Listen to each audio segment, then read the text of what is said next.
கோடி விண்மீன் வானத்திலே கண்டேனம்மா, அது கூடி ஒன்றாய் திருமுடியில் நின்றதேனம்மா.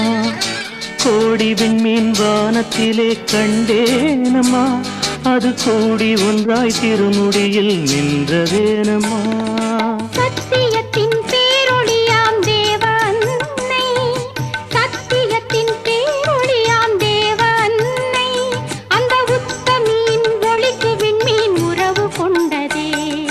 கோடி விண்மீன் வானத்திலே கண்டேனம்மா, அது கூடி ஒன்றாய் திருமுடியில் நின்றதேனம்மா.